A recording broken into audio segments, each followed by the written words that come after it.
ഒരു രാജ്യത്തിലെ രാജാവ് തന്റെ പ്രജകളെ പരീക്ഷിക്കാൻ തീരുമാനിച്ചു. അദ്ദേഹം തന്റെ ഏറ്റവും വിശ്വസ്തരായ പരിചാരകരോട് നിർദ്ദേശിച്ചു, നിങ്ങൾ രഹസ്യമായി ഏറ്റവും തിരക്കേറിയ റോഡിന്റെ നടുവിലായി ഒരു വലിയ കല്ല് കൊണ്ടയിടുക. ശേഷം എന്താണ് സംഭവിക്കുന്നതെന്ന് നമുക്കൊന്ന് നോക്കാം. പിറ്റേന്ന് നടു റോഡിൽ കല്ല് കണ്ട ആളുകൾ പല രീതിയിൽ പ്രതികരിക്കാൻ തുടങ്ങി. രാജ്യത്തെ പ്രധാന വ്യാപാരികളും ഉദ്യോഗസ്ഥരും സമ്പന്നരായ ആളുകളും എല്ലാവരും വഴിയിൽ കല്ല് കണ്ട് ദേഷ്യപ്പെട്ടു. ഈ രാജാവിന്റെ രാജ്യത്ത് ഒരു കാര്യത്തിലും ചിട്ടയില്ല എന്ന് അവർ അഭിപ്രായപ്പെട്ടു. ഇത്രയും വലിയ കല്ല് ഈ റോഡിൽ കൊണ്ടയിട്ടത് എത്ര വലിയ വിഡ്ഢിത്തമാണ്. രാജാവിനെ എല്ലാവരും തള്ളിപ്പറഞ്ഞു. തടസ്സങ്ങളെക്കുറിച്ച് മാത്രമായിരുന്നു എല്ലായിടത്തും ചർച്ചാ വിഷയം. ആളുകൾ കല്ലിനു ചുറ്റി പരിഭവം പറഞ്ഞതല്ലാതെ അത് മാറ്റുവാൻ ആരും തയ്യാറായില്ല. ഒടുവിൽ സമയം വളരെ വൈകി. ഒരു സാധാരണ ഗ്രാമീണൻ അതുവഴി വന്നു. കയ്യിൽ ഭാരമേറിയ ഭാണ്ഡങ്ങൾ ഉണ്ടായിരുന്നു. കല്ല് കണ്ടപ്പോൾ ഗ്രാമീണൻ അക്ഷോഭ്യനായി ചിന്തിച്ചു, ആരാണ് ഈ കല്ല് വഴിയിലിട്ടത്? ഈ വഴിയിലൂടെ യാത്ര ചെയ്യുന്ന എല്ലാവർക്കും ഈ കല്ലൊരു ബുദ്ധിമുട്ടാണ്. ഞാനൊരു പൗരനാണ്, ഇത് മാറ്റേണ്ടത് എന്റെ ഉത്തരവാദിത്തമാണ്. അയാൾ തന്റെ ഭാണ്ഡങ്ങൾ താഴെ വെച്ചു. തന്റെ മുഴുവൻ ശക്തിയും എടുത്ത് കല്ല് ഉരുട്ടി മാറ്റി. കല്ല് മാറ്റിയപ്പോൾ അതിനടിയിൽ ഒരു കുറിപ്പുണ്ടായിരുന്നു, ഒപ്പം ഒരു സമ്മാന പൊതിയും.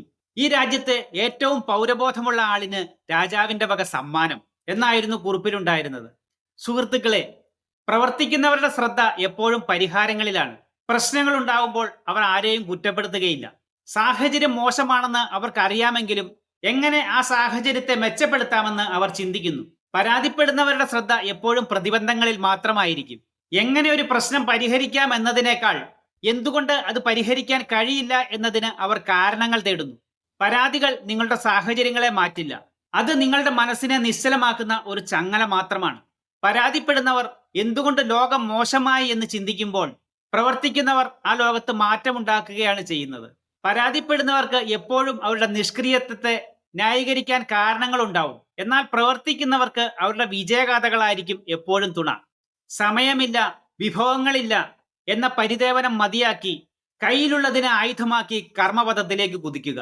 നിങ്ങളുടെ വിയർപ്പിന്റെ ഓരോ കണവും ദൈവത്തിന് സമർപ്പിക്കുന്ന വഴിപാടുകളാണ്. അധ്വാനമില്ലാത്ത പ്രാർത്ഥനകൾക്ക് ശക്തിയില്ല. വിജയം ദൂരെയല്ല, അത് നിങ്ങളുടെ അടുത്ത ചൂടിലാണ് ഒളിഞ്ഞിരിക്കുന്നത് എന്ന് ചിന്തിക്കുക. ഇനിയും നാളെ ആകട്ടെ എന്ന് കരുതി കാത്തിരിക്കരുത്. നിങ്ങളുടെ വിരൽത്തുമ്പിലെ പരിമിതമായ വിഭവങ്ങൾ ഉപയോഗിച്ച് മുന്നോട്ടു പോകാൻ ധൈര്യം കാണിക്കുക. പ്രവർത്തിക്കാൻ തുടങ്ങുമ്പോൾ വഴി താനേ തെളിയും. നിങ്ങളുടെ ഇച്ഛാശക്തിയാണ് ഏറ്റവും വലിയ ഉപകരണം. ആ ഇച്ഛാശക്തി പ്രവൃത്തിയിലേക്ക് പരിവർത്തനം ചെയ്യുമ്പോൾ മറ്റെല്ലാ തടസ്സങ്ങളും താനേ വഴിമാറും. വീഡിയോ ഇഷ്ടപ്പെട്ടാൽ ഷെയർ ചെയ്യാനും ലൈക്ക് ചെയ്യാനും സബ്സ്ക്രൈബ് ചെയ്യാനും മറക്കരുത്. താങ്ക്